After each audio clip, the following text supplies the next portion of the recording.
Dumating na nga ngayong araw yung in-order namin na panglason sa daga.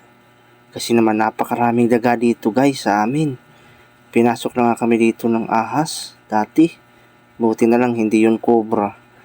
So ayan, para siyang, kung ang bango niya para talaga siyang mothballs. Pero kung titingnan mo siya, para siyang candy, kaya delikado siya sa mga bata.